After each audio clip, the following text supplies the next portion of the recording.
हर बार की भांति डिपार्टमेंट में नए पद के लिए मैं जानकारी लेकर आया हूँ। इसी कड़ी में आज मैं आईटीबीपी में कांस्टेबल पद के जो 891 पोस्ट निकली गई हैं उसके लिए मैं आपको विस्तृत रूप से चर्चा करूंगा। आईटीबीपी में मतलब Indo Tibetan border police force ITBP में 891 पोस्ट कांस्टेबल की निकली हैं, जिसकी नोटिफिकेशन जारी हो चुका है, जिसके बारे में पूरा मैं आपको डिटेल बताऊंगा। ठीक है, ये इस पूरा इन पदों के पूरे डिटेल में 5 चरणों में बताऊंगा। पहले चरण में मैं पदों की जानकारी और योग्यता बताऊंगा। दूसरे चरण में ऑनलाइन रजिस्ट्रेशन की प्रारंभ और समाप्ति की तिथियां बताऊंगा। तीसरे चरण में रजिस्ट्रेशन की प्रक्रिया और परीक्षा शुल्क के बारे में बताऊंगा। चौथा परीक्षा पैटर्न और सिलेबस के बारे में बताऊंगा। और पांचवें में कैसे नियुक्ति लास्ट में क्या होना है उस हिसाब से पूरे डिटेल आपको मैं बताऊंगा। ठीक है, सबसे पहले कांस्टेबल के लिए जो निर्धारित योग्यता है वो कम से कम कैंडिडेट को 10वीं क्लास पास होना आवश्यक है। वो किसी भी देश के किसी भी बोर्ड से वो पास हो, 10th क्लास पास होना आवश्यक है। साथ में उसे खान पान बनाने का पूरा अनुभव होना चाहिए। अगर फूड प्रोडक्शन कोर्स किया हो तो और भी अच्छा है, किचन कोर्स किया हो तो और भी अच्छा है। और उसके बाद मैं बताता हूं परीक्षा शुल्क कि इस कांस्टेबल की जो परीक्षा है उसके लिए सभी वर्ग के लिए, चाहे वो SC ST हो, चाहे वो महिला हो, चाहे वो सामान्य वर्ग हो, चाहे EWS, सभी के लिए एक समान परीक्षा शुल्क रखा गया है और वो सभी उम्मीदवारों के लिए 100 रुपये रखा गया है। ठीक है, और इस कांस्टेबल पद के लिए एज लिमिट कम से कम कैंडिडेट की उम्र 18 वर्ष होनी चाहिए और अधिकतम आयु 25 वर्ष रखी गई है। इसमें किसी भी तरह की कोई छूट नहीं है। उसके अगले उसमें हम आपको बताते हैं कि अब हम वैकेंसी जो निकली है उसके बारे में पूरा डिटेल बताते हैं कि किसके लिए कितनी वैकेंसी सरकार ने निर्धारित की है। तो कैटेगरी वाइज वैकेंसी डिटेल में बताता हूं।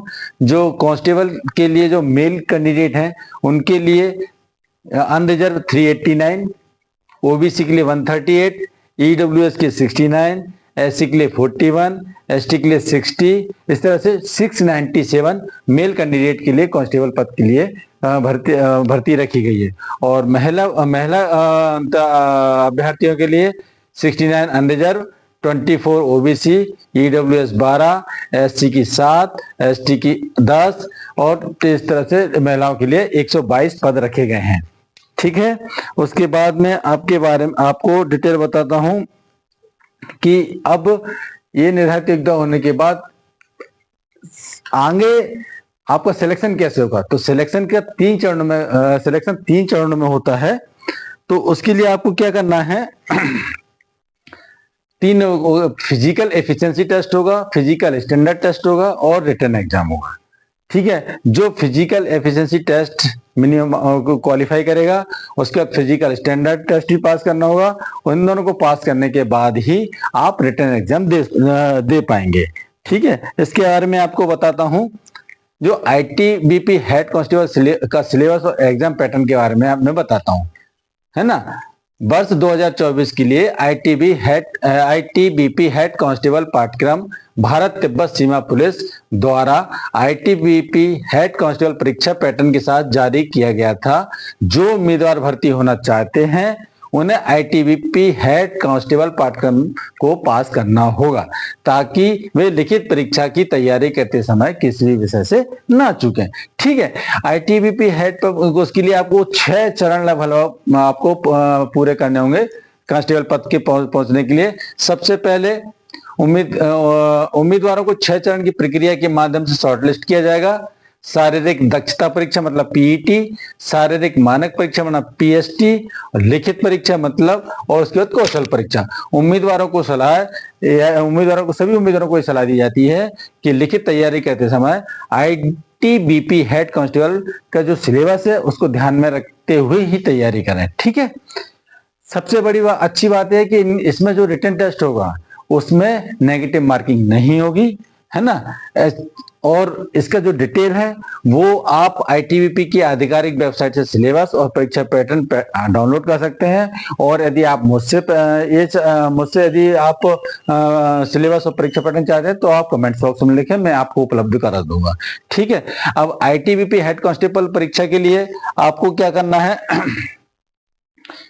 सबसे पहले शारीरिक दक्षता परीक्षा पीईटी परीक्षा पास करनी होगी। हालांकि इस परीक्षा में कोई नंबर नहीं मिलते, लेकिन ये परीक्षा पास करने आने वाले, इसकी जो एक स्टैंडर्ड है, वो स्टैंडर्ड के मानक के अनुसार आपको दक्षता पास करनी होगी, है ना। जो इस इवेंट में क्वालिफाई नहीं करेंगे उन्हें तुरंत एलिमिनेट कर दिया जाएगा और वो बाहर हो जाएंगे। ठीक है, इसलिए सबसे पहले पीईटी परीक्षा, पीईटी का लेवल आपको पास करना होगा। ठीक है, अब मैं पीईटी के लिए पीईटी मतलब physical efficiency test for man and women के बारे में डिटेल बताता हूं कि मेंस के लिए पीईटी के लिए क्या क्वालिफाइंग है और वुमेन्स के लिए क्या है। तो सबसे पहले मैं मेल कैंडिडेट के बारे में बात करता हूं। मेल कैंडिडेट को सबसे पहले 1.6 किलोमीटर की रेस, सबसे पहला 1.6 किलोमीटर की रेस उसे 7.5 मिनट यानी 7.3 मिनट्स में पूरी करनी होगी।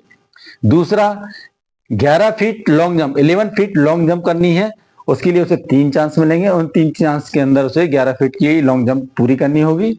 और तीसरा 3.5 feet high jump 3.5 high jump, उसके लिए भी उसे 3 चांस मिलेंगे। ये मेल कैंडिडेट के लिए है। जो ये मेल कैंडिडेट इन को क्वालिफाई करेगा वो अगले चरण में जाएगा, और जो यदि क्वालिफाई नहीं कर पाएगा उसे एलिमिनेट कर दिया। फीमेल कैंडिडेट के बारे में डिटेल बताता हूँ। PET physical efficiency test female candidate के लिए कौन कौन सी होनी चाहिए। 800 मीटर की रेस उसे 4.45 मिनट में पूरी करनी है।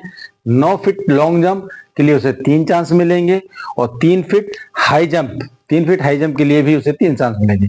जो भी फीमेल कैंडिडेट इन निर्धारित योग्यता को पूरी करेगी वो अगले चरण में पहुंचेगी, और यदि जो पूरी नहीं कर पाएगी उनको एलिमिनेट करके बाहर कर दिया जाएगा। ठीक है दोस्तों, अब मैं बताता हूँ फिजिकल क्राइटेरिया क्या है। फिजिकल क्राइटेरिया में वेट और हाइट के बारे में है। इसमें सभी तरह के कैंडिडेट को, मेल्स को 165 सेंटीमीटर उसकी हाइट होना चाहिए, और फीमेल्स की 155 सेंटीमीटर हाइट होनी चाहिए। चेस्ट 77 सेंटीमीटर का होना चाहिए, और फुलाने के बाद 82 का होना चाहिए। लेकिन कुछ सरकार ने कुछ श्रेणी के कैंडिडेट्स को रिलैक्सेशन दिया है हाइट और चेस्ट में। किन किन को दिया है? Garhwali, Kumaon, Gorkhas, Dogras, Maratha candidate from the state of Sikkim, Nagaland, Arunachal Pradesh, Manipur, Tripura, Mizoram, Meghalaya, Assam, Himachal Pradesh, Jammu Kashmir और लद्दाख। इन इस क्षेत्र के कैंडिडेटों को मेल के लिए 162.5 सेंटीमीटर हाइट होना चाहिए, और फीमेल के लिए 150 मिनिमम हाइट होना चाहिए। और इसी तरह चेस्ट में भी 77 होना चाहिए, और चेस्ट फैलाने के बाद 82 होना चाहिए।